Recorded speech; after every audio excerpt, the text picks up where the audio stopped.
ನಮಸ್ಕಾರ, ವಿಬಿಸಿ ನ್ಯೂಸ್ಗೆ ಸ್ವಾಗತ. ನಾನು ಸಮೀಕ್ಷಾ ಹೆಚ್ಆರ್. ಈಗ ಹೆಡ್ಲೈನ್ಸ್. ಎತ್ತಿನಹೊಳೆ ಯೋಜನೆ ನಮ್ಮಿಂದಲೇ ಆರಂಭ ಪೂರ್ಣ. ಮೊದಲ ಹಂತ ಲೋಕಾರ್ಪಣೆ ಮಾಡಿದ ಸಿಎಂ ಸಿದ್ದರಾಮಯ್ಯ. ಬಯಲು ಸೀಮೆಯ ಜನರಲ್ಲಿ ಮೂಡಿದ ಮಂದಹಾಸ. ಟೀಕೆಗಳು ಸಾಯುತ್ತವೆ, ಕೆಲಸಗಳು ಉಳಿಯುತ್ತವೆ. 2026-27ಕ್ಕೆ ಇಡೀ ಎತ್ತಿನಹೊಳೆ ಯೋಜನೆ ಕಾಮಗಾರಿ ಮುಗಿಯಲಿದೆ. ಈ ಬಗ್ಗೆ ಯಾರೂ ಕೂಡ ಸಂಶಯ ಇಟ್ಟುಕೊಳ್ಳಬಾರದು ಎಂದ ಡಿಕೆ ಶಿವಕುಮಾರ್. ನಗರಸಭೆ ಸಿಬ್ಬಂದಿಗಳಿಗೆ ಬಾಗಿನ ಅರ್ಪಣೆ ಬಾಗಿನ ಸಂಬಂಧಗಳನ್ನು ಗಟ್ಟಿ ಮಾಡುತ್ತದೆ. ನಗರಸಭೆ ಅಧ್ಯಕ್ಷ ಚಂದ್ರೇಗೌಡ ಅಭಿಪ್ರಾಯ. ರಾಜ್ಯದ ಬರಪೀಡಿತ 7 ಜಿಲ್ಲೆಗಳಿಗೆ ಕುಡಿಯುವ ನೀರೊದಗಿಸುವ ರಾಜ್ಯ ಸರ್ಕಾರದ ಮಹತ್ವಾಕಾಂಕ್ಷೆಯ ಎತ್ತಿನಹೊಳೆ ಯೋಜನೆಯ ಮೊದಲ ಹಂತಕ್ಕೆ ಮುಖ್ಯಮಂತ್ರಿ ಸಿದ್ದರಾಮಯ್ಯ ಅವರು ಶುಕ್ರವಾರ ಚಾಲನೆ ನೀಡಿದರು. ಹಾಸನ ಜಿಲ್ಲೆಯ ಸಕಲೇಶಪುರ ತಾಲೂಕಿನ ದೊಡ್ಡನಗರದ ವಿತರಣಾ ತೊಟ್ಟಿ 3ರಲ್ಲಿ ನೀರೆತ್ತುವ ಪಂಪ್ ಹಾಗೂ ಮೋಟಾರ್ಗಳನ್ನು ಆನ್ ಮಾಡುವ ಮೂಲಕ ಮುಖ್ಯಮಂತ್ರಿ ಸಿದ್ದರಾಮಯ್ಯ ಅವರು ಯೋಜನೆಯ ಮೊದಲ ಹಂತವನ್ನು ಲೋಕಾರ್ಪಣೆಗೊಳಿಸಿದರು. ಮುಖ್ಯಮಂತ್ರಿ ಸಿದ್ದರಾಮಯ್ಯ ಅವರಿಗೆ ಉಪಮುಖ್ಯಮಂತ್ರಿ ಡಿಕೆ ಶಿವಕುಮಾರ್ ಸಾಥ್ ನೀಡಿದರು. ಅಲ್ಲದೆ ಇದೇ ವೇಳೆ 7 ಸಚಿವರಿಂದ ದೊಡ್ಡನಗರದಲ್ಲೇ ನೀರನ್ನೆತ್ತುವ 7 ವಿಯರ್ಗಳು ಚಾಲನೆ ನೀಡಲಾಯಿತು. ಇದಕ್ಕೂ ಮೊದಲು ಬೆಳಗ್ಗೆ 8:30ರಿಂದ ಉದ್ಘಾಟನಾ ಸ್ಥಳದಲ್ಲಿ ಹೋಮ ಹವನ ನೆರವೇರಿತು. ಕಾರ್ಯಕ್ರಮದ ಉಸ್ತುವಾರಿಯನ್ನ ಜಲಸಂಪನ್ಮೂಲ ಇಲಾಖೆ ಸಚಿವ ಉಪಮುಖ್ಯಮಂತ್ರಿ ಡಿಕೆ ಶಿವಕುಮಾರ್ ಅವರು ವಹಿಸಿದ್ರು. ಚಾಮುಂಡಿ ಬೆಟ್ಟದ ಶಶಿಶೇಖರ್ ದೀಕ್ಷಿತ್ ಹೋಮವನ್ನ ನಡೆಸಿಕೊಟ್ರು. ಈ ವೇಳೆ ಮುಖ್ಯಮಂತ್ರಿ ಸಿದ್ದರಾಮಯ್ಯ ಮಾತನಾಡಿ, ಆರಂಭದಿಂದಲೂ ಬಿಜೆಪಿ ಜೆಡಿಎಸ್ನವರು ಸಾಕಷ್ಟು ಟೀಕೆಯನ್ನ ಮಾಡಿದ್ರು. ನಾನು ಶಿವಕುಮಾರ್, ಎಂಬಿ ಪಾಟೀಲ್, ವೀರಪ್ಪ ಮೊಯ್ಲಿ ಬಯಸಿಕೊಂಡಿದ್ದೇವೆ. ಆದರೆ ಬಿಜೆಪಿಯವರು ಅವರ ಕಾಲದಲ್ಲಿ 4 ವರ್ಷ ಹಣ ಖರ್ಚು ಮಾಡಿರಲಿಲ್ಲ. ಇಂಥ ಯೋಜನೆ ಮಾಡಲು ಅವರು ಮನಸ್ಸು ಮಾಡಲ್ಲ. ಹಣ ವಿನಿಯೋಗ ಮಾಡಿದ್ರೆ ಇಷ್ಟೊತ್ತಿಗೆ ಪ್ರಾಜೆಕ್ಟ್ ಮುಗಿಯುತ್ತಿತ್ತು ಎಂದು ತಿಳಿಸಿದ್ರು. ಇವತ್ತು ನಾವೆಲ್ಲರೂ ಸೇರಿ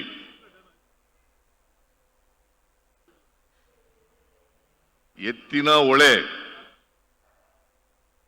ಸಮಗ್ರ ಕುಡಿಯುವ ನೀರಿನ ಯೋಜನೆಯನ್ನ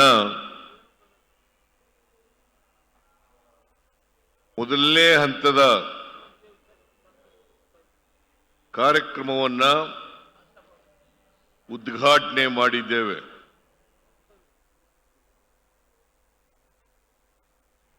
ಈ ಯೋಜನೆ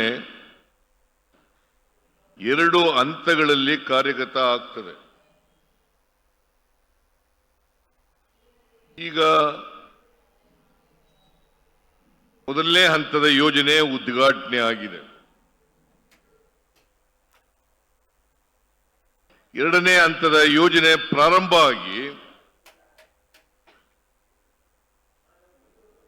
ಇನ್ನು 2026-27ಕ್ಕೆ ಮುಗೀತದೆ. ನಾನು ಬಹಳ ಸ್ಪಷ್ಟವಾಗಿ ಹೇಳ್ತೇನೆ, ಈ ಕಾರ್ಯಕ್ರಮ ಪೂರ್ಣಗೊಳ್ಳುತ್ತದೆ. ಯಾರೂ ಕೂಡ ಈ ಕಾರ್ಯಕ್ರಮದ ಬಗ್ಗೆ ಸಂಶಯ ಇಟ್ಟುಕೊಳ್ಳಬಾರದು. ಯಾಕೆ ಈ ಮಾತನ್ನ ಹೇಳ್ತಾ ಇದ್ದೀನಿ ಅಂತಂದ್ರೆ,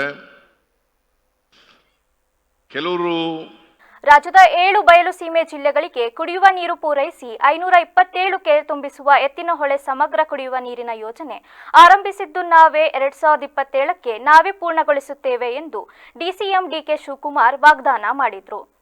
ಸಕಲೇಶಪುರ ತಾಲೂಕಿನಲ್ಲಿಂದು ಮೊದಲ ಹಂತದ ಯೋಜನೆ ಲೋಕಾರ್ಪಣೆಗೊಳಿಸಿ ಮಾತನಾಡಿದ ಅವರು, ಯಾವುದೇ ಟೀಕೆ ಅನುಮಾನಕ್ಕೆ ಯಾರೂ ಕಿವಿಗೊಡಬೇಡಿ. 2ನೇ ಹಂತವೂ ಆಗಲಿದೆ.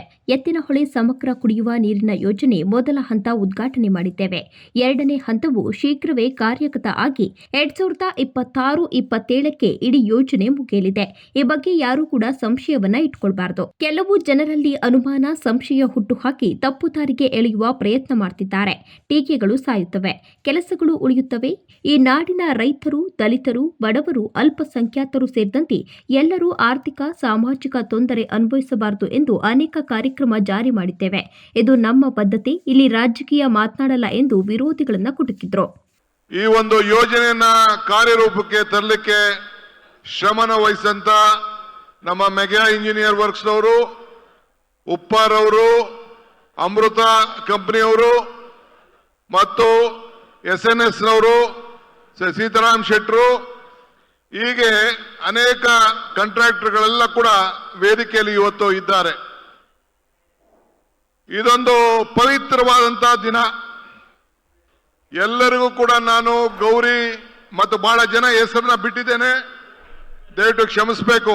ನಮ್ಮ ಚಿಕ್ಕಬಳ್ಳಾಪುರ MLA ಇದ್ದಾರೆ, ರಂಗನಾಥ್ ಇದ್ದಾರೆ, ಇನ್ನ ಎಲ್ಲ ಬಹಳ ಜನ ಲೀಡರ್ಗಳೆಲ್ಲ ಇದ್ದಾರೆ. ಕೆಲವರ ಹೆಸರು ಬಿಟ್ಟಿರ್ಬೋದು, ದಯವಿಟ್ಟು ಅದೆಲ್ಲ ತಾವೆಲ್ಲ ನನಗೆ ಕ್ಷಮಿಸಬೇಕು ಅಂತೇಳಿ ನಾನು ಪ್ರಾರ್ಥನೆಯನ್ನು ನಾನು ಮಾಡ್ತಾ ಇದ್ದೇನೆ. ಇವತ್ತು ಗೌರಿ ಗಣೇಶ ಹಬ್ಬದ ದಿನ. ನಿಮ್ಮೆಲ್ಲರೂ ಕೂಡ ಶುಭಾಶಯಗಳು. ಬಹಳ ಕರ್ನಾಟಕ ನೀರಾವರಿ ಇಲಾಖೆ ಮತ್ತು ಸರ್ಕಾರದಲ್ಲಿ ಇವತ್ತೊಂದು ಐತಿಹಾಸಿಕವಾದಂತ ಒಂದು ಪವಿತ್ರವಾದಂತ ಮಹತ್ವವಾದಂತ ದಿನ ಅಂತೇಳಿ ನಾನಂತೂ ಭಾವಿಸ್ಕೊಂಡಿದ್ದೇನೆ. ಗೌರಿ ಹಬ್ಬ ಗಂಗೆಯನ್ನ ಬಾಗಿಲ ಹರಿಸುವಂತ ಒಂದು ಪವಿತ್ರವಾದಂತಹ. ಇದೇ ಸಂದರ್ಭದಲ್ಲಿ ಮಾಜಿ ಸಿಎಂ ವೀರಪ್ಪ ಮೊಯ್ಲಿ ಹಾಗೂ ಸಚಿವ ಮುನಿಯಪ್ಪ, ಅರಸೀಕೆರೆ ಶಾಸಕ ಕೆಎಂ ಶಿವಲಿಂಗೇಗೌಡ, ಸಚಿವರಾದ ಬೋಸರಾಜು, ಡಾಕ್ಟರ್ ಪರಮೇಶ್ವರ್, ಎಂಬಿ ಪಾಟೀಲ್, ಬೈರತಿ ಸುರೇಶ್, ಸಂಸದ ಶ್ರೇಯಸ್ ಪಟೇಲ್, ಶಾಸಕರಾದ ಸಿಮೆಂಟ್ ಮಂಜು, ಶರತ್ ಬಚ್ಚೇಗೌಡ, ಪ್ರದೀಪ್ ಈಶ್ವರ್ ಸೇರಿದಂತೆ ಇತರರು ಉಪಸ್ಥಿತರಿದ್ದರು. ಮಲೆನಾಡು ತಾಂತ್ರಿಕ ವಿದ್ಯಾಸಂಸ್ಥೆಯ ಮಿರೈಸ್ ಫೌಂಡೇಶನ್ ವತಿಯಿಂದ ಸೆಪ್ಟೆಂಬರ್ 2ರಿಂದ 5 ದಿನಗಳ ಕಾಲ ರೋಬೋ ಸಾಕರ್ ಕಾರ್ಯಕ್ರಮವನ್ನು ಆಯೋಜಿಸಲಾಗಿತ್ತು ಎಂದು ಫೌಂಡೇಶನ್ನ ಸಿಇಒ ಡಾಕ್ಟರ್ ಗೀತಾ ಕಿರಣ್ ತಿಳಿಸಿದರು. ನಗರದ ಮಲೆನಾಡು ತಾಂತ್ರಿಕ ವಿದ್ಯಾಸಂಸ್ಥೆಯ ಆವರಣದಲ್ಲಿ ಮಾತನಾಡಿದ ಅವರು, ಈ ಕಾರ್ಯಕ್ರಮವನ್ನು ಉದಯೋನ್ಮುಖ ಎಂಜಿನಿಯರ್ಗಳು ಮತ್ತು ತಂತ್ರಜ್ಞಾನ ಉತ್ಸಾಹಿಗಳಿಗಾಗಿ ಆಯೋಜಿಸಲಾಗಿದ್ದು, ವಿದ್ಯಾರ್ಥಿಗಳ ಸಮಸ್ಯೆ ಪರಿಹರಿಸುವ ಕೌಶಲ್ಯಗಳನ್ನು ಹೆಚ್ಚಿಸಲು ಮತ್ತು ತಮ್ಮದೇ ಆದ ರೋಬೋಟ್ಗಳನ್ನು ನಿರ್ಮಿಸುವ ಗುರಿಯನ್ನು ಹೊಂದಿದೆ. ಕಳೆದ 5 ದಿನಗಳಿಂದ ಈ ಕಾರ್ಯಕ್ರಮವು ನಡೆಯುತ್ತಿದ್ದು, ಇನ್ನು ಕೊನೆಯ ದಿನವಾದ ಇಂದು ರೋಬೋಟ್ಗಳ ಪ್ರದರ್ಶನ ಕಾರ್ಯಕ್ರಮವನ್ನು ಆಯೋಜಿಸಲಾಗಿದ್ದು, ಎಲ್ಲ ವಿದ್ಯಾರ್ಥಿಗಳು ಉತ್ಸುಕರಾಗಿ ಭಾಗವಹಿಸಿದ್ದಾರೆ ಎಂದು ತಿಳಿಸಿದ್ದಾರೆ. ನಾನು ಮಲ್ನಾಡ್ ಕಾಲೇಜ್ ಆಫ್ ಇಂಜಿನಿಯರಿಂಗ್ ಇಂದ ಮಾತಾಡ್ತಾ ಇದ್ದೀನಿ. ಡಾಕ್ಟರ್ ಗೀತಾ ಕಿರಣ್ ಅಂತ, ಡೀನ್ ಕಾರ್ಪೊರೇಟ್ ಅಫೇರ್ಸ್ ಆಗಿ ವರ್ಕ್ ಮಾಡ್ತಾ ಇದ್ದೀನಿ. ನಾವು ಕಾಲೇಜಲ್ಲಿ ಮಿರೈಸ್ ಫೌಂಡೇಶನ್ ಅಂತ ಹೇಳಿ ಒಂದು ಸೆಕ್ಷನ್ 8 ಕಂಪನಿನ ಇನ್ಕಾರ್ಪೊರೇಟ್ ಮಾಡ್ಕೊಂಡಿದ್ದೀವಿ. ಅದ್ರ ಮೂಲಕ ಈ ಒಂದು ಈವೆಂಟ್ನ ಮಾಡ್ತಾ ಇದ್ದೀವಿ. ಲಾಸ್ಟ್ 5 ಡೇಸಿಂದ ಇದು ನಡೀತಾ ಇದೆ. ಡೇ 1ನಲ್ಲಿ ನಾವು ಅವ್ರಿಗೆ ಎಂಪಥೈಸ್ ಮಾಡಿ ಡಿಸೈನ್ ಥಿಂಕಿಂಗ್ ಬಗ್ಗೆ ಹೇಳ್ಕೊಟ್ವಿ. 2ನೇ ದಿನ ಡೇ 2ನಲ್ಲಿ ನಾವು ಅವ್ರಿಗೆ MIT ಆ್ಯಪ್ ಇನ್ವೆಂಟರಲ್ಲಿ ಹೇಗೆ ಒಂದು ಪ್ರೋಟೋಟೈಪ್ ಬಿಲ್ಡಿಂಗ್ ಮಾಡಬೇಕು ಅನ್ನೋದನ್ನು ಕಂಪ್ಲೀಟ್ ಅವ್ರಿಗೆ ಅವ್ರ ಕೈಲೇ ಮಾಡಿಸಿದ್ವಿ. ಡೇ 3ಇಂದ ಈ ಒಂದು ಬಾಟ್ ಬಿಲ್ಡಿಂಗ್ ಅಂದರೆ ರೋಬೋಟ್ನ ಹೇಗೆ ಬಿಲ್ಡ್ ಮಾಡೋದು ಅಂತ ಹೇಳ್ಕೊಟ್ಟಿದ್ದೀವಿ. ಸೊ ಬಾಟ್ ಬಿಲ್ಡಿಂಗಲ್ಲಿ ಅವ್ರಿಗೆ ಎಲ್ಲ ಕಾಂಪೊನೆಂಟ್ಸ್ನ ನಾವು ಅವರಿಗೆ ಕೊಟ್ಬಿಟ್ಟು, ಆ ಕಾಂಪೊನೆಂಟ್ಸ್ ಅಂತಂದರೆ ಮೋಟರ್ ಇರ್ಬೋದು, ಬ್ಯಾಟ್ರಿ ಇರ್ಬೋದು, ಮೋಟಾರ್ನ ಡ್ರೈವ್ ಮಾಡೋಕ್ಕೆ ಡ್ರೈವರ್ ಇರ್ಬೋದು, ಆರ್ಡಿನೋ ಬೋರ್ಡ್, ಬ್ಲೂಟೂತ್, ಪ್ರತಿಯೊಂದು ಕಾಂಪೊನೆಂಟ್ಸ್ನ ಅವ್ರಿಗೆ ಕೊಟ್ಟು ಆ ಬಾಟ್ನ ಬಿಲ್ಡ್ ಮಾಡಿಸಿ ಕಂಪ್ಲೀಟ್ ಕೋಡಿಂಗ್ ಎಲ್ಲ ಮಾಡಿಸಿ ಟೆಸ್ಟಿಂಗ್ ಮಾಡಿಸಿ ಅಸೆಂಬ್ಲಿ ಪ್ರತಿಯೊಂದು ಅವ್ರ ಕೈಯಲ್ಲೇ ಮಾಡಿಸಿ 2 ಡೇಸು. ನೆನ್ನೆ ಅವ್ರಿಗೆ ಕ್ಯಾನ್ವಾ ಮೂಲಕ ಪ್ರೆಸೆಂಟೇಷನ್ ಹೇಗೆ ಮಾಡೋದು ಅಂತ ಕೂಡ ಹೇಳಿಕೊಟ್ಟು every day we are having. Gauri Ganesha ಹಬ್ಬದ ವೇಳೆ ಬಾಗಿನ ಕೊಡುವುದು ಹಿಂದೂ ಸಂಸ್ಕೃತಿಯ ಪದ್ಧತಿಯಾಗಿದ್ದು, ಇದು ಅಣ್ಣ ತಂಗಿ, ಅಕ್ಕ ತಮ್ಮ ಹಾಗೂ ಸಂಬಂಧಗಳನ್ನು ಗಟ್ಟಿ ಮಾಡುತ್ತದೆ ಎಂದು ನಗರಸಭೆ ಅಧ್ಯಕ್ಷ ಚಂದ್ರೇಗೌಡ ತಿಳಿಸಿದರು. ನಗರದ ನಗರಸಭೆ ಕಾರ್ಯಾಲಯದ ಆವರಣದಲ್ಲಿ ಹಮ್ಮಿಕೊಳ್ಳಲಾಗಿದ್ದ ಪೌರ ಕಾರ್ಮಿಕರಿಗೆ ಬಾಗಿನ ಸಮರ್ಪಣೆ ಕಾರ್ಯಕ್ರಮವನ್ನು ಉದ್ದೇಶಿಸಿ ಮಾತನಾಡಿದ ಅವರು, ಬಾಗಿನ ಕೊಡುವುದು ಅತ್ಯುತ್ತಮವಾದ ಕಾರ್ಯಕ್ರಮವಾಗಿದೆ.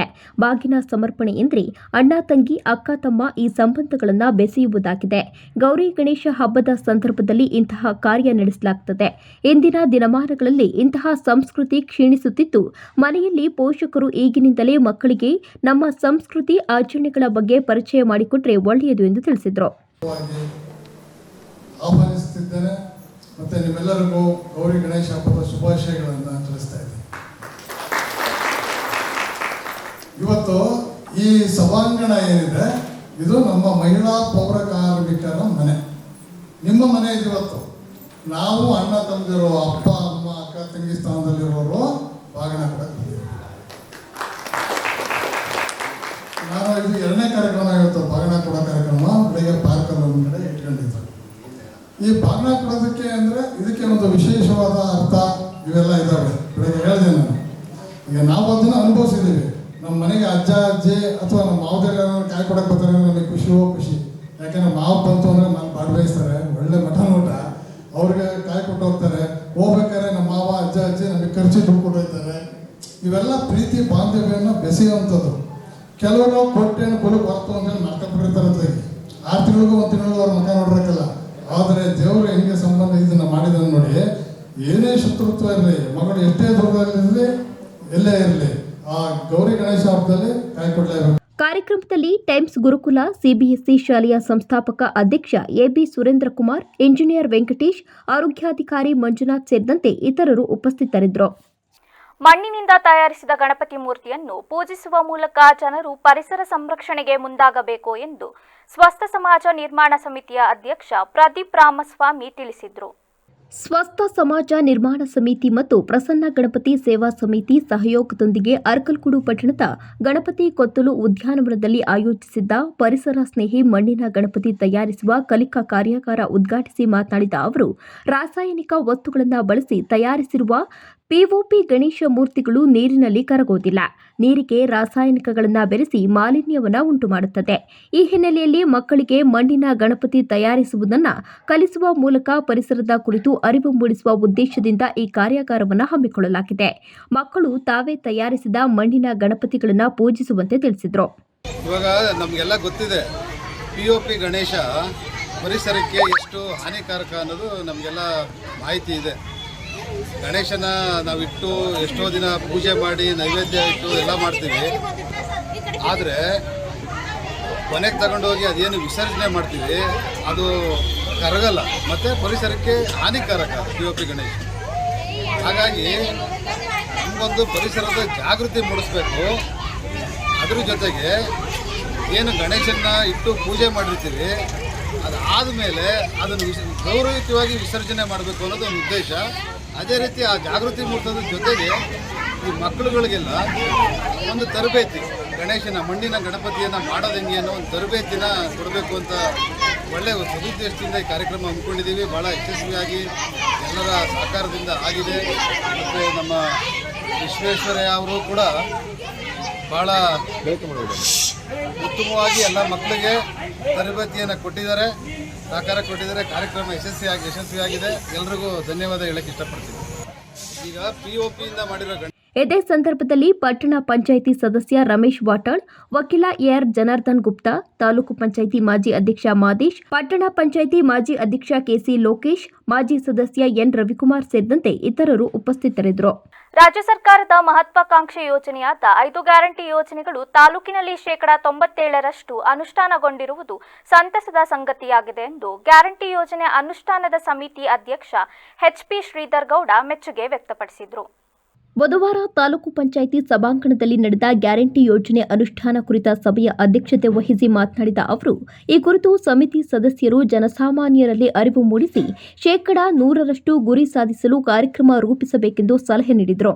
ಗೃಹಲಕ್ಷ್ಮಿ ಯೋಜನೆಯ ಫಲಾನುಭವಿಗಳು ತಾಲೂಕಿನಲ್ಲಿ 54,000 ಮಂದಿ ಇದ್ದು, ಈ ಪೈಕಿ 51,000 ಮಂದಿಗೆ ಪ್ರತಿ ತಿಂಗಳು 2,000 ರೂಪಾಯಿ ನೆರವಾಗಿ ಬ್ಯಾಂಕ್ ಖಾತೆಗೆ ಜಮಾ ಆಗಿದೆ. ಬಾಕಿ 2,300 ಮಂದಿ ಇದ್ದು, ಇದನ್ನ 1 ತಿಂಗಳೊಳಗೆ ಬಗೆಹರಿಸಿ 100% ಗುರಿ ಸಾಧಿಸುವ ಭರವಸೆಯನ್ನ ಸಿಡಿಪಿಒ ಅಧಿಕಾರಿ ವೆಂಕಟೇಶ್ ಅವರು ನೀಡಿದರು.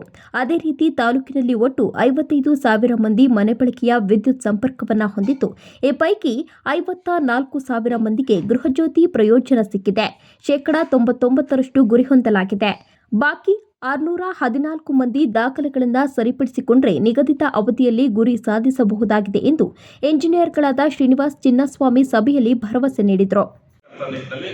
ಅದರ ಜೊತೆಗೆ ಈ ಯೋಜನೆಗಳ ಬಗ್ಗೆ ಕೆಲವೊಂದು ಅಪಪ್ರಚಾರಗಳು ಮತ್ತೆ ಜಾಗೃತಿ ಇಲ್ಲ ಹಳ್ಳಿನಲ್ಲಿ. ಈ ಯೋಜನೆ ಯಾವ ಸರ್ಕಾರ ಕೊಡ್ತಾ ಇದೆ, ಇದರ ಯಾರ ಅನುಕೂಲಕ್ಕಾಗಿ ಕೊಡ್ತಾ ಇದ್ದಾರೆ, ಇದನ್ನ ಹೇಗೆ ಪಡ್ಕೋಬೇಕು, ಇದ್ರ ಬಗ್ಗೆ ಅಷ್ಟೊಂದು ಮಾಹಿತಿಗಳಿಲ್ಲ. ಅಂದ್ರೆ ಏನೋ ಕೊಡ್ತಾವ್ರೆ ಬಿಡು ತಗೋತಾ ಇದೀವಿ ಅಂತ ಲೆಕ್ಕಕ್ಕಿದ್ದಾರೆ ಜನರು. ಬಟ್ ಇದನ್ನ ನಾವು ಜನರಲ್ಲಿ ಜಾಗೃತಿ ಮೂಡಿಸ್ತಕ್ಕಂಥ ಅಗತ್ಯತೆ ಇದೆ. ಇದು ನಮ್ಮ ಹೆಮ್ಮೆಯ ಕರ್ನಾಟಕ ರಾಜ್ಯ ಸರ್ಕಾರ ಕೊಡ್ತಾ ಇರ್ತಕ್ಕಂಥ ಯೋಜನೆ ಅಂತಕ್ಕಂಥ ಅರಿವನ್ನ ನಾವು ಪ್ರತಿಯೊಬ್ಬರ ಫಲಾನುಭವಿಯ ಮನಸ್ಸಿನಲ್ಲಿ ಮೂಡಿಸಬೇಕಾದಂತ ಅನಿವಾರ್ಯತೆ ಇದೆ. ಆ ನಿಟ್ಟಿನಲ್ಲಿ ನಮ್ಮ ಸಮಿತಿಯನ್ನ ಇವತ್ತು ಸಭೆಯನ್ನ ಕರೆದಿರ್ತಕ್ಕಂಥದ್ದು ಮತ್ತೆ ಈ ಸಮಿತಿಯನ್ನ ಜಾರಿಗೊಳಿಸಿರ್ತಕ್ಕಂಥದ್ದು ನಮ್ಮ ಕರ್ನಾಟಕ ರಾಜ್ಯ ಸರ್ಕಾರ. ಹಾಗಾಗಿ ಈ ಬಗೆಗೆ 100% ಫಲಾನುಭವಿಗಳಿಗೆ ಈ ಯೋಜನೆಯನ್ನ ತಲುಪಿಸ್ತಕ್ಕಂಥದ್ದು ಒಂದು ನಿಟ್ಟಿನಲ್ಲಿ ಆಗ್ಬೇಕಾಗಿರ್ತಕ್ಕಂಥದ್ದು, ಮತ್ತು ಈ ಯೋಜನೆಯ ಬಗ್ಗೆ ಜಾಗೃತಿಯನ್ನು ಮೂಡಿಸ್ತಕ್ಕಂಥದ್ದು. ಈ ಯೋಜನೆಯನ್ನ ಯಾರು ಜಾರಿಗೊಳಿಸಿದ್ದಾರೆ, ಯಾತಕ್ಕಾಗಿ ಜಾರಿಗೊಳಿಸಿದ್ದಾರೆ, ಇದರ ಲಾಭಗಳೇನು ಅನ್ನೋದನ್ನ ಈ ಫಲಾನುಭವಿಗಳ ಮನಸ್ಸಿನಲ್ಲಿ ಹುಟ್ಟಾಕ್ಬೇಕು, ಅವ್ರ ಮನಸ್ಸಿನಲ್ಲಿ ಬರಬೇಕಿದು ಅನ್ನೋ ನಿಟ್ಟಿನಲ್ಲಿ ಸಭೆಯಲ್ಲಿ ತಾಲೂಕು ಪಂಚಾಯಿತಿ ಇಒ ಪ್ರಕಾಶ್, ಗ್ರೇಡ್ ತಹಶೀಲ್ದಾರ್ ಮಲ್ಲಿಕಾರ್ಜುನ್, ಸಮಿತಿ ಸದಸ್ಯರುಗಳು ಉಪಸ್ಥಿತರಿದ್ದರು. ಹೊನ್ನವರ ತಾಲೂಕಿನ ಇಡಗುಂಜಿ ಮಹಾಗಣಪತಿ ನೆಲೆಸಿರುವ ಸ್ಥಳದಲ್ಲಿ ಗಣಪತಿ ಚೌತಿಯ ಸಿದ್ಧತೆ ಭರದಿಂದ ನಡೆಯುತ್ತಿದೆ.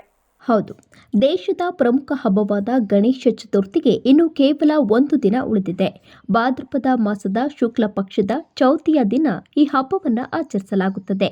ಮಹಾರಾಷ್ಟ್ರದ ಮುಂಬೈ ಮತ್ತು ಕರ್ನಾಟಕದಲ್ಲಿ ಗಣೇಶ ಚತುರ್ಥಿಯ ಆಚರಣೆ ಅದ್ದೂರಿಯಾಗಿ ನಡೆಯಲಿದ್ದು, ಉತ್ತರ ಕನ್ನಡ ಜಿಲ್ಲೆಯಲ್ಲೂ ವಿಘ್ನ ವಿನಾಶಕನ ಗಣೇಶನ ಹಬ್ಬವನ್ನು ಸಾಂಪ್ರದಾಯಿಕವಾಗಿ ಆಚರಿಸಲಾಗುತ್ತದೆ.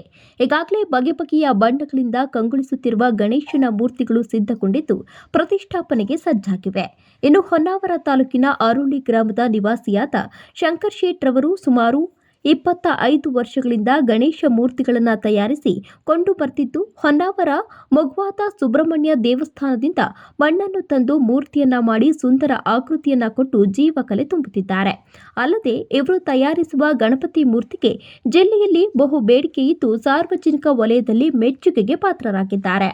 ಸತ್ಯದಂತೆ ನುಡಿ, ಧರ್ಮದಂತೆ ನಡೆ ಅಧ್ಯಯನವನ್ನು ಎಂದೂ ಬಿಡಬೇಡ ಎಂದು ಸಾರಿದ ಡಾಕ್ಟರ್ ರಾಧಾಕೃಷ್ಣರವರ ಜೀವನವು ಆದರ್ಶಪ್ರಾಯವಾಗಿದೆ ಎಂದು ಎಂಎಸ್ ಹೆಗಡೆ ಅವರು ತಿಳಿಸಿದರು. ಹೊನ್ನಾವರ ತಾಲೂಕಿನ ಕವಲಕ್ಕಿಯ ಶ್ರೀ ಭಾರತಿ ಆಂಗ್ಲ ಮಾಧ್ಯಮ ಶಾಲೆಯಲ್ಲಿ ನಡೆದ ಶಿಕ್ಷಕ ದಿನಾಚರಣೆ ಕಾರ್ಯಕ್ರಮದಲ್ಲಿ ಭಾಗವಹಿಸಿ ಮಾತನಾಡಿದ ಅವರು, ಗುರುವಿಗೆ ವಿಧೇಯರಾಗಿ ಹಿರಿಯರನ್ನ ಗೌರವಿಸಿ ನಿಷ್ಠೆಯಿಂದ ಕಲಿತು ಜ್ಞಾನವಂತರಾಗಿ ಎಂದು ಕರೆ ನೀಡಿದರು. ಇವತ್ತು ಒಬ್ಬ ಶ್ರೇಷ್ಠ ದಾರ್ಶನಿಕ, ಶಿಕ್ಷಕ, ತತ್ವಜ್ಞಾನಿ, ಶಿಕ್ಷಣ ಪ್ರೇಮಿ, ಶಿಕ್ಷಣ ತಜ್ಞ, ರಾಜಕೀಯ ನಿಪುಣರಾದಂತಹ ಸರ್ವಪಳ್ಳಿ ರಾಧಾಕೃಷ್ಣನ್ ರವರ ಜನ್ಮದಿನ. ಡಾಕ್ಟರ್ ಸರ್ವಪಳ್ಳಿ ರಾಧಾಕೃಷ್ಣನ್ ರವರು ಒಬ್ಬ ಆದರ್ಶ ಶಿಕ್ಷಕರಾಗಿ, ಉಪನ್ಯಾಸಕರಾಗಿ ಸಾವಿರಾರು ವಿದ್ಯಾರ್ಥಿಗಳಿಗೆ ಜ್ಞಾನವನ್ನು ನೀಡಿದವರು. ಡಾಕ್ಟರ್ ರಾಧಾಕೃಷ್ಣ ಕಾರ್ಯಕ್ರಮದಲ್ಲಿ ಪ್ರತಿಮಾ ಜಿ, ಮುಖ್ಯ ಶಿಕ್ಷಕಿ ವೈಲೆಟ್ ಫರ್ನಾಂಡಿಸ್, ವಿದ್ಯಾರ್ಥಿನಿ ಪವಿತ್ರ ಲೋಬೋ, ನಿಯತಿ ನಾಯ್ಕ್, ಶ್ರೇಯಾ ಮೆಸ್ತಾ ಸೇರಿದಂತೆ ಇತರರು ಉಪಸ್ಥಿತರಿದ್ದರು. ಕೊಪ್ಪಳ ಜಿಲ್ಲೆಯ ಯಲಬುರ್ಗಾ ವಿಧಾನಸಭಾ ಕ್ಷೇತ್ರದ ಶಾಸಕ ಹಾಗೂ ಮುಖ್ಯಮಂತ್ರಿಗಳ ಆರ್ಥಿಕ ಸಲಹೆಗಾರರಾದ ಬಸವರಾಜ ರಾಯರೆಡ್ಡಿ ಅವರ 68ನೇ ಹುಟ್ಟುಹಬ್ಬ ಪ್ರಯುಕ್ತ ರಕ್ತದಾನ ಶಿಬಿರ ಶುಕ್ರವಾರ ಯಲಬುರ್ಗಾದಲ್ಲಿ ಜರುಗಿತು. ಕಾರ್ಯಕ್ರಮ ಕುರಿತು ಬ್ಲಾಕ್ ಕಾಂಗ್ರೆಸ್ ಅಧ್ಯಕ್ಷ ಬಸವರಾಜ ಉಳ್ಳಾಗಡ್ಡಿ ಮಾತನಾಡಿ, ಶಾಸಕರಾದ ಬಸವರಾಜ ರಾಯರೆಡ್ಡಿ ಅವರು ಕ್ಷೇತ್ರದಿಂದ 5 ಬಾರಿ ಶಾಸಕರಾಗಿ, ಸಂಸದರಾಗಿ, ಮಂತ್ರಿಯಾಗಿ ಕ್ಷೇತ್ರಕ್ಕೆ ಹಾಗೂ ನಾಡಿಗೆ ಅಪಾರ ಕೊಡುಗೆ ನೀಡಿದ್ದಾರೆ. ರಾಜಕೀಯ ಜೀವನದುದ್ದಕ್ಕೂ ವಿಶ್ರಾಂತಿ ಇಲ್ಲದೆ ಜನರ ಹಿತಕ್ಕಾಗಿ ಕಾಳಜಿ ಇಟ್ಟಿದ್ದಾರೆ. ಅವರ ಜೀವನ ಸುಖಕರವಾಗಿರಲಿ ಎಂಬ ಹಾರೈಕೆಯೊಂದಿಗೆ ಕ್ಷೇತ್ರದ ಯುವಕರು, ಹಿರಿಯರು, ಪಕ್ಷದ ಮುಖಂಡರು ಸೇರಿ ಅವರ ಹುಟ್ಟುಹಬ್ಬದ ನೆಪದಲ್ಲಿ ರಕ್ತದಾನ ಶಿಬಿರ ಹಾಗೂ ಬಡವರಿಗೆ ವಿವಿಧ ಸೌಕರ್ಯ ಒದಗಿಸುವ ಉತ್ತಮ ಕೆಲಸ ಮಾಡಿದೆ ಎಂದು ತಿಳಿಸಿದರು. 67 ವರ್ಷ ಮುಗಿಸಿ 68ನೇ ವರ್ಷದಲ್ಲಿ ಪಾದಾರ್ಪಣೆ ಮಾಡ್ತಾ ಇರೋದು ನಿಜಕ್ಕೂ ಕೂಡ ತಾಲೂಕಿನ ಎಲ್ಲ ಜನತೆಯ ಪರವಾಗಿ ನಾವು ಅಭಿನಂದಿಸಲೇಬೇಕಾಗ್ತದೆ. ಅವರಿಗೆ ನಮ್ಮ ಎಲ್ಲ ಯುವಕ ಮಿತ್ರರು, ಇಲ್ಲ ಸರ್, ತಮ್ಮ 68ನೇ ಏನು ಜಯಂತಿ ಉತ್ಸವವನ್ನು ನಾವು ಆಚರಣೆ ಮಾಡ್ತೀವಿ, ಆ ಕಾರ್ಯಕ್ರಮದಲ್ಲಿ ತಾವು ಭಾಗವಹಿಸಬೇಕು ಅಂತ ನಮ್ಮ ಎಲ್ಲ ಯುವಕ ಮಿತ್ರರು ಕೇಳಿಕೊಂಡಾಗ ರಾಯರೆಡ್ಡಿ ಅವರು ಒಂದು ಮಾತು ಹೇಳಿದ್ರು, ಇಲ್ಲ ನಾನು ಯಾವುದೇ ನನ್ನ ಹುಟ್ಟುಹಬ್ಬ ಆಚರಣೆ ಮಾಡೋದಿಲ್ಲ, ನಿಮ್ಮ ಅಭಿಮಾನ ಇದ್ದರೆ ನೀವೇ ಮಾಡಿಕೊಳ್ಳಿ ಅನ್ನೋ ಮಾತನ್ನು ಕೂಡ ಹೇಳಿದ್ರು. ಈಗಾಗಲೇ ಹಿರಿಯರಾದಂಥ ವೀರಗೌಡರು ಹಾಗೂ ನಮ್ಮ BM ಶ್ರೀರವರು ಕೂಡ ಕೆಲವು ವಿಚಾರಗಳನ್ನು ಕೂಡ ಹಂಚಿಕೊಂಡರು. ಯಾಕೆ ಇವತ್ತು ಯಲಬುರ್ಗಾ ನಗರದಲ್ಲಿ ಒಬ್ಬ ಏನು ಸುಮಾರು 40 ವರ್ಷಗಳ ಈ ವೇಳೆ ಮುಖಂಡರಾದ Veeranagouda Patil, BM Shiruru, Ashok Thotad, doctor Shivanagouda retake, doctor Shivanagouda Danareddy, Ramanna Salabavi, Savitri Gollar, Sudhira Korlahalli, Sangamesh Gutti ಸೇರಿದಂತೆ ಇತರರು ಉಪಸ್ಥಿತರಿದ್ದರು. ಅರಬ್ಬಿ ಸಮುದ್ರದ ವಾಯುಭಾರ ಕುಸಿತದಿಂದಾಗಿ ಮೀನುಗಾರಿಕೆಗೆ ತೆರಳಿದ್ದ ಉಡುಪಿ ಜಿಲ್ಲೆಯ ಮಲ್ಪೆ ಮೂಲದ ಬೋಟ್ಗಳು ಸಮುದ್ರ ಮಧ್ಯದಲ್ಲಿ ಸಿಲುಕಿಕೊಂಡು ಮುಳುಗಡೆಯಾಗಿದೆ. ಭಾರೀ ಅಲೆಗಳ ಕಾರಣದಿಂದ ಮಲ್ಪೆ ಮೂಲದ ಬೋಟಿನ ಫ್ಯಾನ್ಗೆ ಬಲೆ ಸಿಲುಕಿದ್ದು ಬಲೆ ಸಿಲುಕಿಕೊಂಡ ಕಾರಣ ಮುಂದೆ ಸಾಗಲಾಗದೆ ಬೋಟಿನಲ್ಲಿ ತಾಂತ್ರಿಕ ದೋಷ ಉಂಟಾಗಿ ಮುಳುಗುವ ಸ್ಥಿತಿಯಲ್ಲಿದ್ದ ಬೋಟನ್ನು ಗಮನಿಸಿದ ಸ್ಥಳೀಯ ಬೋಟಿನವರು ಕೂಡಲೇ ಮೀನುಗಾರರನ್ನ ಪ್ರಾಣಾಪಾಯದಿಂದ ಪಾರು ಮಾಡಿದ್ದಾರೆ. ಭಟ್ಕಳ ಮೂಲದ ಬೋಟಿನ ಸಹಾಯದಿಂದ ರೋಪ್ ಕಟ್ಟಿ ಎಳೆದು ತರಲಾಗುತ್ತಿರುವ ಸಂದರ್ಭದಲ್ಲಿ ಭಟ್ಕಳ ತೆಂಗಿನಗುಂಡಿ ಅಳವಿ ದಕ್ಕೆ ಎಳೆದು ತರುವ ಮುನ್ನವೇ ಹಗ್ಗ ತುಂಡಾಗಿ ಭಟ್ಕಳದ ತೆಂಗಿನಗುಂಡಿಯ ವ್ಯಾಪ್ತಿಯ ಸೀವಾಗ್ ತಡೆಗೋಡೆ ಕಲ್ಲಿನ ರಾಶಿಯಲ್ಲಿ ಸದ್ಯ ಬೋಟ್ ಸಿಲುಕಿ ಸಂಪೂರ್ಣ ಮುಳುಗಡೆಯಾಗಿದ್ದು ಅಪಾರ ಪ್ರಮಾಣದ ನಷ್ಟವಾಗಿದೆ. ಗ್ರಾಮಗಳ ಅಭಿವೃದ್ಧಿಯಲ್ಲಿ ಗ್ರಾಮ ಪಂಚಾಯಿತಿಗಳ ಪಾತ್ರ ನಿರ್ಣಾಯಕವಾಗಿದ್ದು, ನನ್ನ ಅಧಿಕಾರ ಅವಧಿಯಲ್ಲಿ ಗ್ರಾಮೀಣ ಅಭಿವೃದ್ಧಿ ಕಾರ್ಯಗಳಿಗೆ ಶ್ರಮ ವಹಿಸುತ್ತೇನೆ ಎಂದು ಶಾಸಕ ಎಚ್.ಟಿ. ಮಂಜು ತಿಳಿಸಿದರು. ಕೆಆರ್ಪೇಟೆ ಶಿಳನೆರೆ ಹೋಬಳಿಯ ಹರಳಹಳ್ಳಿ ಗ್ರಾಮದಲ್ಲಿ ರಾಷ್ಟ್ರೀಯ ಗ್ರಾಮ ಸ್ವರಾಜ್ ಅಭಿಯಾನ ಯೋಜನೆಯಡಿ ನೂತನ ಗ್ರಾಮ ಪಂಚಾಯಿತಿ ಕಟ್ಟಡ ಕಾಮಗಾರಿಗೆ ಗುದ್ದಲಿ ಪೂಜೆ ನೆರವೇರಿಸಿ ಮಾತನಾಡಿದ ಅವರು, ತಾಲೂಕಿನ ಜನತೆ ಅಪಾರ ವಿಶ್ವಾಸವಿಟ್ಟು ನನಗೆ ಒಂದು ಜವಾಬ್ದಾರಿಯುತ ಶಾಸಕ ಸ್ಥಾನಕ್ಕೆ ಕಳುಹಿಸಿಕೊಟ್ಟಿದ್ದು, ಅದಕ್ಕೆ ಋಣಿಯಾಗಿ ನನ್ನ ಅಧಿಕಾರದ ಅವಧಿಯಲ್ಲಿ ತಾಲೂಕಿನ ಸಮಗ್ರ ಅಭಿವೃದ್ಧಿಗೆ ಕಾಯ ವಾಚ ಮನಸ್ಸಿನಿಂದ ದುಡಿಯುತ್ತೇನೆ ಎಂದು ನೂತನ ಗ್ರಾಮ ಪಂಚಾಯಿತಿ ಕಟ್ಟಡ ಕಾಮಗಾರಿಗೆ ಗುದ್ದಲಿ ಪೂಜೆ ನೆರವೇರಿಸಿದ್ದು, ಈ ಕಾಮಗಾರಿ ತಾಲೂಕಿಗೆ ಮಾದರಿಯಾಗಬೇಕು. ಈ ನಿಟ್ಟಿನಲ್ಲಿ ಗುಣಮಟ್ಟ ಕಾಮಗಾರಿ ಕಾಯ್ದುಕೊಳ್ಳಲು ಸ್ಥಳೀಯ ಗ್ರಾಮ ಪಂಚಾಯಿತಿ ಅಧ್ಯಕ್ಷರು ಹಾಗೂ ಸದಸ್ಯರು, ಹಿರಿಯ ಮುಖಂಡರು ಪಕ್ಷಭೇದ ಮರೆತು ಮುತುವರ್ಜಿ ವಹಿಸಿ ಮಾರ್ಗದರ್ಶನ ನೀಡಿ ಶ್ರಮವಹಿಸಬೇಕೆಂದು ಸೂಚಿಸಿದರು. ಮಕ್ಕಳಿಗೆ 20 ಲಕ್ಷ ಈ ಅನುದಾನ ಜೊತೆಗೆ ಗ್ರಾಮ ಪಂಚಾಯತ್ ಅನುದಾನ ಸ್ವಲ್ಪ ಬಳಸ್ಕೊಂಡು ನರೇಗಾ 20 ಲಕ್ಷ, ನಾನು ಶಾಸಕ ಅನುದಾನ ಬಳಸ್ಕೊಡ್ತೀನಿ. G+2 ಒಂದು ಗ್ರೌಂಡು ಪ್ಲಸ್ ಅದ್ರ ಮೇಲೆ 2 ಫ್ಲೋರ್ನ ಒಂದು ಬಿಲ್ಡಿಂಗ್ನ ಒಂದು ಗ್ರಾಮ ಪಂಚಾಯತ್ ಸೌಧ ರೀತಿಯಲ್ಲಿ ಮಾಡಬೇಕು ಅನ್ನೋ ಒಂದು ಯೋಚನೆ ಮಾಡಿ ಸಂಬಂಧಪಟ್ಟ ಕಾರ್ಯನಿರ್ವಹಣಾಧಿಕಾರಿ ಅಂತ ನಮ್ಮ ಜಿಲ್ಲಾ ಪಂಚಾಯತ್ ಕಾರ್ಯನಿರ್ವಹಣಾಧಿಕಾರಿ ಮಾತಾಡಿದಾಗ ಅವರು ಸಹ ಒಳ್ಳೆಯ ಕಾನ್ಸೆಪ್ಟ್ ಅದು ಮಾಡಿ ಒಂದು ಮಾಡೆಲ್ ಬಿಲ್ಡಿಂಗ್ ಮಾಡಿ ಅದನ್ನು ಬೇರೆ ಕಡೆಗೆ ನೋಡೋಣ ಪಂಚಾಯತ್ ಸೌಧ ಅಂತ ಹೇಳಿದರೆ, ಅದೇ ರೀತಿ ಇವತ್ತು ನರೇಗಾದ್ರು ಸಹ 20 ಲಕ್ಷ ಅನುದಾನವಾಗಿದೆ. ಗ್ರಾಮ ಪಂಚಾಯತ್ ರೋಡು ಎಲ್ಲರೂ ಸಹ ಈ ವರ್ಷ ಕಳೆದ ವರ್ಷ 2 ವರ್ಷ ಸಹ ಅವ್ರಿಗೆ 20 ಲಕ್ಷ ಹಾಕ್ಕೊಡ್ತಾರೆ. ನಮಗೆ 20 ಲಕ್ಷ ಹಾಕ್ಕೊಂಡು ಹೆಚ್ಚು ಕಮ್ಮಿ 1,24 ಲಕ್ಷಕ್ಕೆ ಎಸ್ಟಿಮೇಟ್. 1 ಕೋಟಿ ಎಷ್ಟಿಗೆ ಮೊದಲು 1 ಕೋಟಿ 8 ಲಕ್ಷ ಮೊದಲು 1,24 ಆಗಿತ್ತು. ಆಮೇಲೆ 1,8ಕ್ಕೆ ರೆಡ್ಯೂಸ್ ಮಾಡಿದರೆ ಇವಾಗ 99 ಲಕ್ಷ ಮಾಡಿ ರೆಡಿ ಮಾಡ್ಬೋದು. ಯಾಕೆಂತಂದರೆ ಸರ್ಕಾರದ ಮಟ್ಟಕ್ಕೆ ಅನುಮೋದನೆ ಹೋಗ್ಬೇಕಾದ್ರೆ ಅಂದ್ಬಿಟ್ಟು 99 ಲಕ್ಷಕ್ಕೆ ಜಿಲ್ಲಾ ಪಂಚಾಯತ್ ಅನುಮೋದನೆ ಮಾಡ್ಕೋಬೇಕು. 99 ಲಕ್ಷಕ್ಕೆ ಅನುಮೋದನೆ ಮಾಡಿಕೊಂಡು ಒಂದು ಬಿಲ್ಡಿಂಗ್ ಮಾಡ್ತಾ ಇದ್ವಿ. ಅದು ಕೆಳಗಡೆ.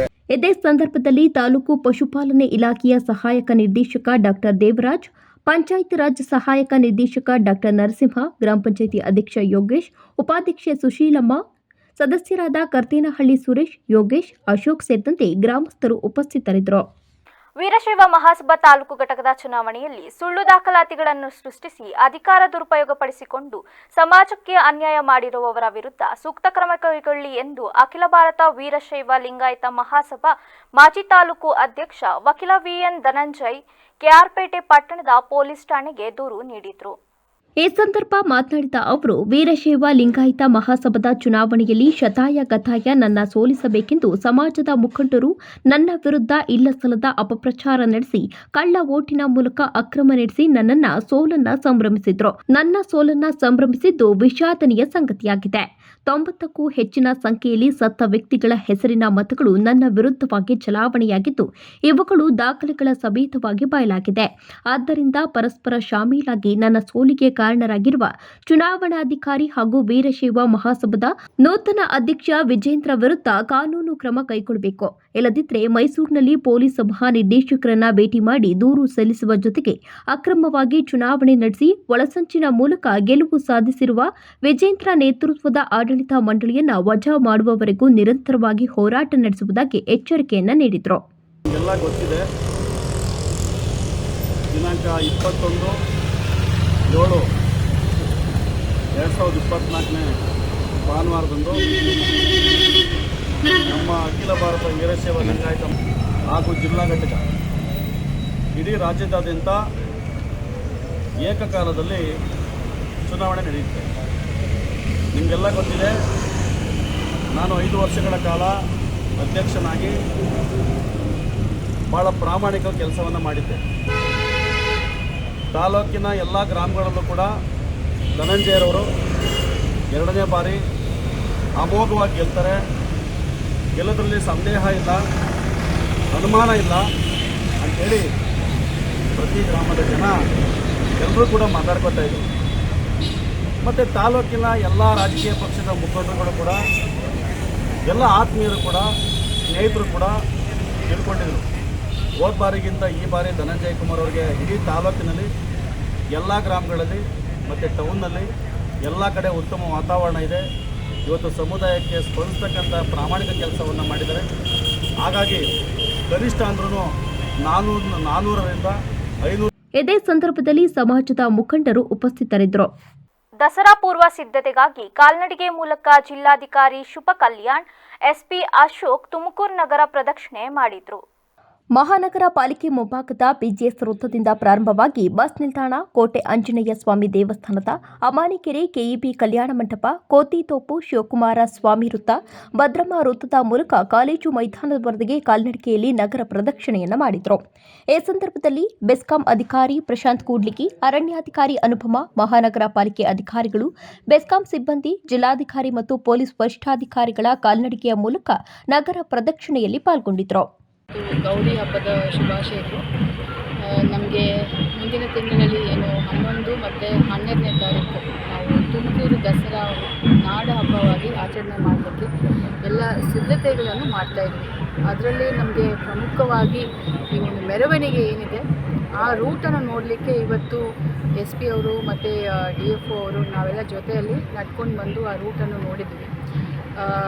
ಯಾನೆ ಒಂದು ಆಲ್ಮೋಸ್ಟ್ ಒಂದು 11 ಫೀಟ್ ಇದೆ. ಆಮೇಲೆ ಅದ್ರ ಮೇಲೆ ದೇವರು ಕೂರಿಸೋದು ಅದು ಒಂದು 3 ಫೀಟು. ಸೊ ಮಿನಿಮಮ್ ನಮಗೆ 13 ಫೀಟ್ ಕ್ಲಿಯರೆನ್ಸ್ ಬೇಕು. ಸೊ ಬೆಸ್ಕಾಮ್ ವೈರ್ಸ್ ಎಲ್ಲೆಲ್ಲಿ ಹೋಗ್ತಾ ಇದೆ ಮತ್ತು ಟ್ರೀಸ್ ಎಲ್ಲಿ ಕಟ್ ಮಾಡಬೇಕು ಅದೆಲ್ಲ ಸ್ವಲ್ಪ ನೋಡಲಿಕ್ಕೆ ನಾವು ಇವತ್ತು ಒಂದು ಬೈ ವಾಕ್ ಒಂದು ರೆಕ್ಕಿ ಮಾಡಿದ್ವಿ. ಮತ್ತು ಆ ಒಂದು ಮೆರವಣಿಗೆ ಏನು ನಮಗೆ ಮೇಯ್ನ್ ಅಟ್ರಾಕ್ಷನ್ ಇದೆ ತುಮಕೂರು ಜನತೆಗೆ. ಮೆರವಣಿಗೆಯಲ್ಲಿ ದೇವರು ಎಲ್ಲ ಇರ್ತಾರೆ. ಅದಾದ ಮೇಲೆ ನಾವು ಏನು ಪ್ಲಾನ್ ಮಾಡ್ತಾ ಇದ್ದೀವಿ ಅಂತ ಹೇಳಿದ್ರೆ ಒಂದು 50 ವಿಂಡ್. ಈಗ ಮತ್ತೊಮ್ಮೆ ಹೆಡ್ಲೈನ್ಸ್. ಎತ್ತಿನಹೊಳೆ ಯೋಜನೆ ನಮ್ಮಿಂದಲೇ ಆರಂಭ ಪೂರ್ಣ, ಮೊದಲ ಹಂತ ಲೋಕಾರ್ಪಣೆ ಮಾಡಿದ ಸಿಎಂ ಸಿದ್ದರಾಮಯ್ಯ, ಬಯಲು ಸೀಮೆಯ ಜನರಲ್ಲಿ ಮೂಡಿದ ಮಂದಹಾಸ. ಟೀಕೆಗಳು ಸಾಯುತ್ತವೆ, ಕೆಲಸಗಳು ಉಳಿಯುತ್ತವೆ. 2026-27ಕ್ಕೆ ಇಡೀ ಎತ್ತಿನಹೊಳೆ ಯೋಜನೆ ಕಾಮಗಾರಿ ಮುಗಿಯಲಿದೆ. ಈ ಬಗ್ಗೆ ಯಾರೂ ಕೂಡ ಸಂಶಯ ಇಟ್ಟುಕೊಳ್ಳಬಾರದು ಎಂದ ಡಿಕೆ ಶಿವಕುಮಾರ್. ನಗರಸಭೆ ಸಿಬ್ಬಂದಿಗಳಿಗೆ ಬಾಗಿನ ಅರ್ಪಣೆ, ಬಾಗಿನ ಸಂಬಂಧಗಳನ್ನು ಗಟ್ಟಿ ಮಾಡುತ್ತದೆ, ನಗರಸಭೆ ಅಧ್ಯಕ್ಷ ಚಂದ್ರೇಗೌಡ ಅಭಿಪ್ರಾಯ. ಕ್ಷಣ ಕ್ಷಣದ ಸುದ್ದಿಗಾಗಿ ನೋಡ್ತಾ ಇರಿ ವಿವಿಸಿ ಟಿವಿ, ಸತ್ಯದ ಕಡೆ ನಮ್ಮ ನಡೆ.